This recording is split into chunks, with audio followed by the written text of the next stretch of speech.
sus colegas cómo se comportan y así mismo se aprende. Bueno, en el mundo del periodismo judicial, yo toda la vida he sido periodista judicial, Julián es también, Julián puede corroborar. Uno aprende es en la dinámica propia de noticia, viendo a los colegas cómo consiguen la información y de qué manera, de alguna manera, contextualizan y hacen viable la información. Pero el contexto general es muy olfativo, donde va Vicente Balaguer, donde la prensa conservadora de la época demolió el gobierno liberal simplemente utilizando métodos de periodismo investigativo. Posteriormente pues ya nos acercamos a nuestro tiempo y hay un hito fundamental, lo nombraba un poco Álvaro cuando hablaba del escándalo del Watergate y de Von Neumann y Carl Bernstein, los periodistas del Washington Post. Hay que tener en cuenta lo siguiente: el presidente Richard Nixon de Estados Unidos, acosado por el escándalo del Watergate, renuncia el 6 de agosto de 1974, es decir, el último día de gobierno del presidente Isabel Pastrana Borrero, es decir, 24 horas antes de que asuma la presidencia Alfonso López Michelsen. Ese ejemplo del Watergate y de ver al presidente de Estados Unidos cayéndose del máximo poder que hay en el mundo, que es la presidencia de Estados Unidos, sirvió para que una generación de periodistas jóvenes de la época revivieran las unidades investigativas.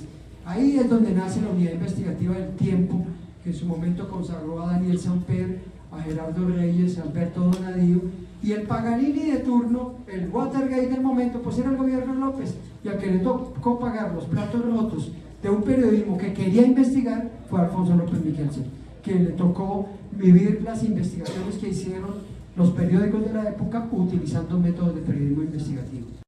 De tener el estado del arte en la cabeza, pues están los nombres, están las fechas, están algunas cosas que de pronto no quedaron completas y ustedes pueden entrar ya a investigar. Entonces pueden decir, bueno, pero ¿qué pasó con el fraude electoral? Entonces voy a pedirle a la fiscalía este tema, pero también hay un tema que en investigación uno solo lo va a aprender en ejercicio, y es el siguiente. Cuando yo voy a la fiscalía, sí, ustedes van a ir a la oficina de prensa de la fiscalía y todos los periodistas están en la oficina de prensa así, esperando que llegue el jefe de prensa a ver qué les votan, que eso es más o menos lo que contaba Jorge, que infortunadamente la mecánica del periodismo a uno le genera una angustia de que tiene que llevar algo, pero generalmente el 80 o el 90% de los periodistas están concentrados en cubrir y no en descubrir, de manera que llega el jefe de prensa, no, que el fiscal va a dar algo de Odebrecht, entonces todos se van ahí. Pero en cambio hay un tema que tiene que hacer el periodista y es aprender a cortejar fuentes. Así como cuando a uno le gusta a una niña, uno la corteja, uno no tiene una relación con la fuente, por supuesto, pero uno tiene que aprender a cortejar una fuente para que las fuentes le cuenten a uno los detalles y, por supuesto, uno no termine siendo el idiota útil de esta fuente o termine, digamos, contando la versión de esta fuente, pero las fuentes siempre van a tener una información off the record o pública que constituye, digamos, todo el material probatorio de una investigación. Yo les cuento algo. Yo me reuní con una fuente para escribir el libro Chuzadas. Esta fuente me entregó 51.500 documentos del DAS, que son documentos de inteligencia, pero ese es un elemento, es una partida de la investigación. Pero ¿por qué este señor me los entregó a mí, no se los entregó a Caracol o a RCN Pues porque yo cortejé a esta fuente, porque salíamos a almorzar, hablábamos del tema, me vio interesado, yo ya tenía el estado del arte, entonces cuando me hablaba, por ejemplo, de Tavares, entonces yo ya sabía quién era Tavares, quién era Lagos, qué pasó con Jorge Noguera, quién era el eminente profesor Alfredo Correa de Andrés. Entonces, cuando las fuentes ven el interés y ven el proyecto de un periodista, estas personas empiezan a entregar la información. Luego, los 51.500 documentos que son como el sustento probatorio del libro simplemente es la partida, porque esos documentos tocaba leerlos todos, esos documentos tienen una fecha, esos documentos tienen unas firmas, esos documentos tienen unas órdenes. Entonces, por ejemplo, yo me encontraba con unos documentos y a propósito de la fecha de hoy es 21 de febrero de 2017, exactamente hace 12 años, los paramilitares, pues con ayuda del ejército, estaban cometiendo la masacre de San José de Apartadó, que fue un hecho que, pues digamos que ante la opinión pública, pues fue escabroso, porque llegaron estos señores a acusar de guerrilleros a unas comunidades de defensores de derechos humanos. Entonces, por ejemplo, yo me encontré un documento de inteligencia que previo a la masacre de San José de Apartadó estaba el DAS espiando a las personas que les cortaron la cabeza, y perdónenme el término, entre ellas un bebé de 18 meses. Entonces, este documento tiene una fecha, dice Apartadó, están los señores Tuberquia, tal cosa. Ese documento, por ejemplo, nadie lo había revelado. Entonces, ese documento tiene una fecha, tiene unas órdenes, tiene... Eso, así se hace la investigación. Entonces, yo llamé al abogado, Jorge Molano, el abogado de las víctimas de Apartadó, y se convirtió en un escándalo ese documento. Pero ese documento me lo entrega el fiscal sin saber que existía. Simplemente se hizo el hallazgo porque leí el documento y porque, a sabiendas de que en esas fechas había una masacre, porque es que los periodistas tienen que estar informados. Es que hay un problema en el periodismo y son los egos. Entonces, por ejemplo, que Jorge Cardona es del Espectador, entonces yo no leo El Espectador, no. A mí me toca leer constantemente a Norbey Quevedo, me toca leer el Nuevo Siglo, me toca leer, porque es que todos los periodistas están poniendo ladrillitos para construir realmente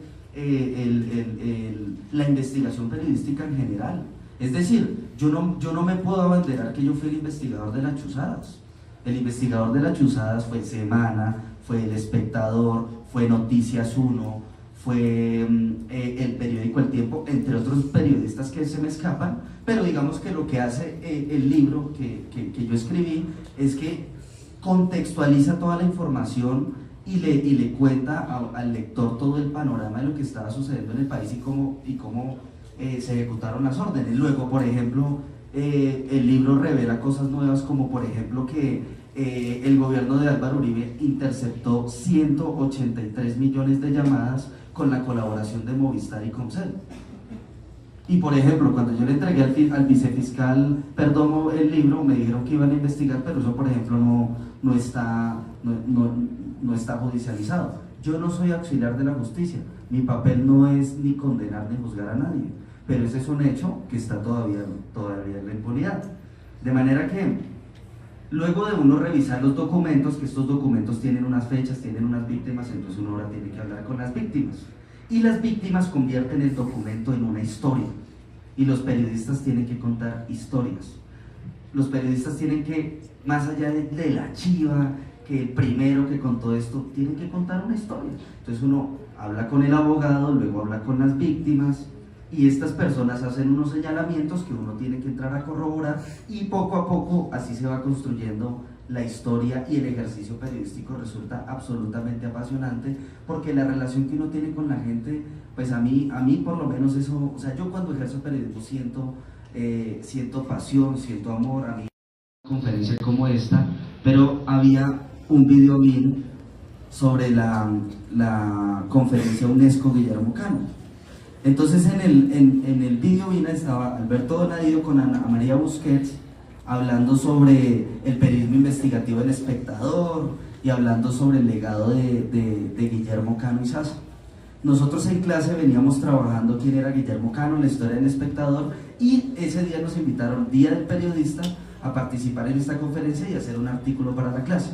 Pues resulta que Alberto Donadío empezó a decir que Guillermo Cano era muchísimo más que un periodista que había denunciado a la mafia del narcotráfico, sino que era un defensor de derechos humanos y que iba a hablar de la investigación que hizo contra el Grupo Gran Colombiano. Entonces él empezó a decir que Jaime Miquelsen Uribe, que el Grupo Gran Colombiano, y yo estaba así como ustedes.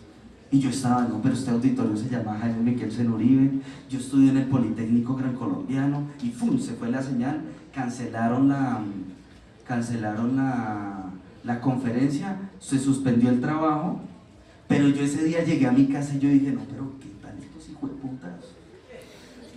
¿En serio? Entonces yo llegué a la casa, investigué qué era lo del Grupo Gran Colombiano, me metí a la página del IPIS, recuerdo, y en la página del IPIS encontré toda la investigación que había hecho el espectador y yo hice el trabajo. Y cuando yo terminé de hacer el trabajo, yo me acuerdo que yo quería ser DJ de 40 principales o de la Mega, por eso estudié comunicación, ya estaba en segundo semestre, pero yo ese día me paré y dije, no, Colombia necesita periodistas. Y a partir de ese día, yo me convertí en periodista. O sea, ese día yo tomé la decisión de ser